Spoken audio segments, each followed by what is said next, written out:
Well, this is part of the norm in the National Football League. If you play, it's a collision sport. If you play in the game, you play enough, no matter what size you are, you're going to get hit. And the fact of no one in the league, since Cam's coming to the league in 2011, quarterback has taken more hits than Cam Newton. So I just think over the last couple of years, though, he's tried to take care of his body.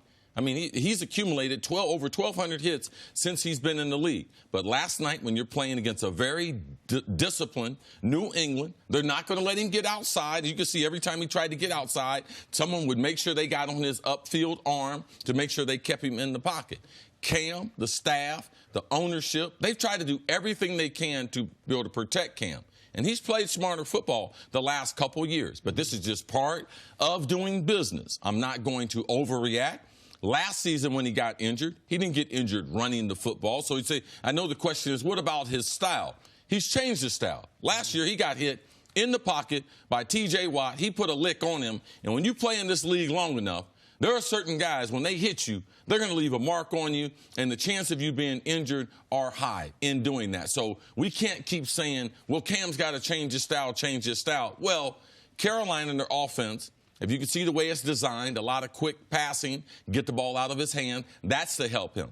But if that front five, if they don't do their job, Canty, the quarterback will get hurt. And last night, Cam, someone fell on his foot. I think from a precautionary measure, if they were in the regular season, I believe Cam probably would have finished that game. And the boot after the game is always what teams are going to do, preventative measures to immobilize that joint right there until they get an X-ray on it, which they're going to do. No, you're right. They're going to be careful and cautious with Cam Newton. I'm just a little bit surprised that the offensive line wasn't better, because that was a point of emphasis going into the offseason for the Carolina Panthers. That's why they went out and signed Matt Paradis in free agency and paid him all of that money. He was going to be the guy up front that was going to direct traffic and continue to be a part of the group that was going to have to keep a clean pocket for Cam Newton to operate. Now, CC, you mentioned another thing. It's important to try to get the ball out on time. I think Cam Newton wants to do that, but the quarterback has got to be able to trust his protection. You saw that on the first drop back yesterday. He had his eyes downfield, and he's getting contacted when he throws the ball. He hit DJ Moore for a short gain. But, I mean, you saw it in his body language. He was disappointed. He was shaking his head because that was something that he become accustomed to the last several years. That Carolina Panthers offensive line has to be up to the job of being able to protect their quarterback. You knew New England was going to try to come after you and try to hit Cam Newton. They're trying to get better for their pass rush. They were 30th in sacks last year, so you know Bill Belichick was looking at the third preseason game, the dress rehearsal, as an opportunity to see what his pass rush can do. But the offensive line, they've got to be better. Also, the tight ends and running backs, they're part of the protection scheme as well. Ian Thomas, Greg Olsen, those guys have got to be better. You saw Kyle Van Noy be able to get pressure on Cam Newton consistently last night. Chase Winovich was getting in on the action. The guys in the interior, Michael Bennett, Adam Butler. The Carolina Panthers, as an offense, have to have a collective effort in terms of trying to protect their quarterback. They're not doing it right now, and I'm worried about it. Look, Ron Rivera said earlier in the week he'd be holding his breath when Cam's out there in the preseason. I was holding my breath, too, because, as you guys know, I picked Carolina to win the division yesterday, and obviously this injury scares you a bit. I hope you're right, CC, that it's nothing more than an ankle sprain is what they're saying. But I was scared even before he got hurt because, as you guys pointed out, the offensive line, Pro Football Focus ranked them 10th in the league going into the season. They were supposed to be very much improved. You know, they drafted Greg Little to be on the line. They got Paradis. And I'm sorry, I just didn't see the protection. He was sacked twice in 3 possessions. And he all of a sudden is running for his life. And as you said, he's already taken so many hits. So that really concerned me, the offensive line. So even if it is just an ankle sprain and he's able to get back, now this has me wondering during the regular season how much protection he's going to be. And maybe a quarter, halfway through the season, is he going to be banged up again like he was last year? See, I was talking to you this morning, and you said you at least feel better that it wasn't his shoulder, that it was a foot. Was there enough that we had talked so much about his new throwing motion and just how he's going to come back and respond in this preseason debut? Was there enough to even gauge where Cam might be at with everything else, with his shoulder, with his throwing? No, there really wasn't.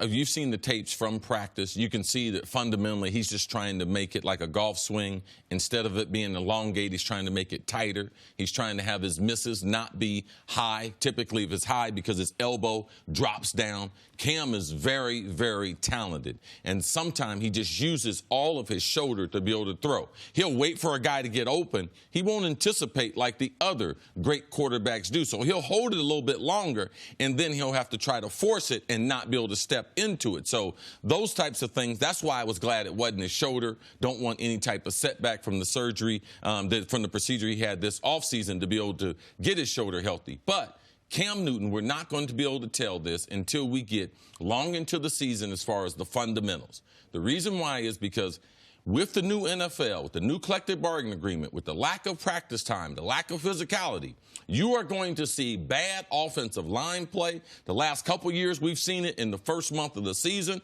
That's where it's highlighted. Until they get those first 3 or 4 games under them, especially the offensive line, they will be a half tick behind the defensive line.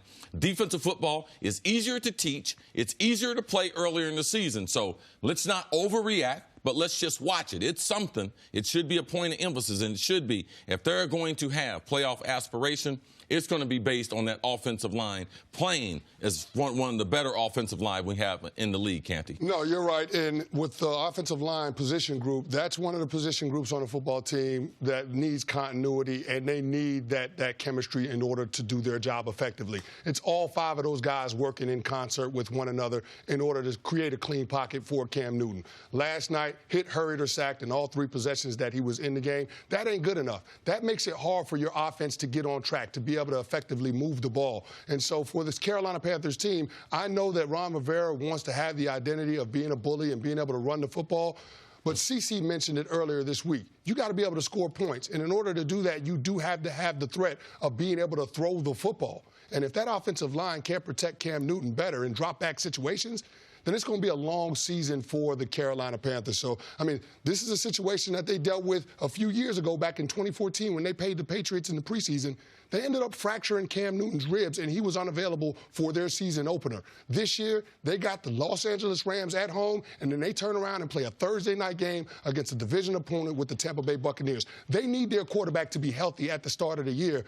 I just can't believe what I saw last night in terms of them, the offensive line, allowing his health to be compromised in that fashion. And here's the thing with Cam. He's tough. He's big, strong, and he's tough. He's only missed 5 games in his whole career, 8 years. Yeah. But it does seem like, especially the last few years, even though he's playing, he's always banged up, and he's not 100%. And that's what scares me. He may very well be able to play 16 games, but is he going to be banged up and playing at 80, 85% if that line doesn't get it together? So they got a lot of work to do. Yeah, I hope it's. Thanks for watching. Subscribe here to get the latest from the show. Also, be sure to check out more of the best clips from First Things First, or go watch a few segments from our other shows on FS1.